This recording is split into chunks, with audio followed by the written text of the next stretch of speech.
તેમણે પોતે હાથથી બનાવેલી સુંદર કલાત્મક ચીજ વસ્તુઓ આપીને આદરણીય પ્રધાનમંત્રીશ્રીનું સ્વાગત કરશે. આ બહેને 500 મહિલાઓને ઓર્ગેનિક ખેતી કાર્ય કરવા માટે પ્રેર્યા છે. એવા મંજુલાબેન ચૌહાણ, ચંચળબેન ઠાકોર લીપણ વર્ક ફ્રેમ અને વાંસમાંથી બનાવેલ ચીજવસ્તુ સાથે જ આમંત્રિત કરીએ છીએ અહીંયા ખાસ પધારેલા બ્રહ્માકુમારી સુરેખા દીદીને અને આ વિસ્તારની બહેનોને લખપતિ દીદી બનાવવા માટે પ્રયત્નશીલ એવા શર્મિષ્ઠાબેન જગાવતને પણ.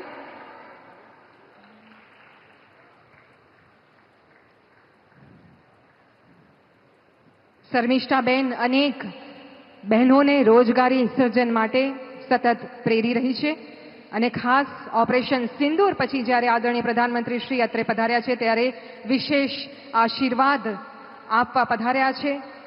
બ્રહ્માકુમારી સુરેખા દીદી, આપણા સૌની સામૂહિક ઉર્જાની શક્તિ આદરણીય પ્રધાનમંત્રી શ્રી સુધી પહોંચાડીએ.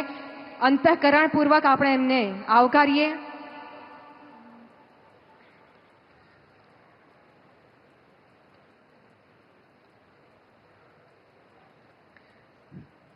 અને સખી મંડળની બહેનોએ પોતે હાથે બનાવેલી આ સુંદર લીપણ આર્ટવર્કની ફોટો ફ્રેમ અને વાંસમાંથી બનાવેલું કલાત્મક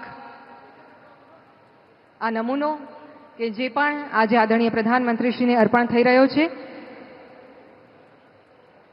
ગામડાની બહેનોને આત્મનિર્ભર બનાવતા સખી મંડળો કે જેઓ રોજગારીનું સર્જન કરી રહ્યા છે અને ग्रामोत्थान माटे, नारी सशक्तिकरण माटे प्रयत्न करी रहा है. धन्यवाद. आइए फिर एक बार आदरणीय प्रधानमंत्री जी का उष्मापूर्ण स्वागत करते हैं. भारत माता की, भारत माता की. धन्यवाद.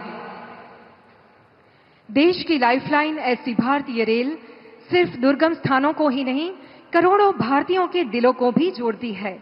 सुरक्षा, सुविधा, स्वच्छता और तकनीकी आधुनिकीकरण के साथ भारतीय रेल नए भारत की शान बन चुकी है.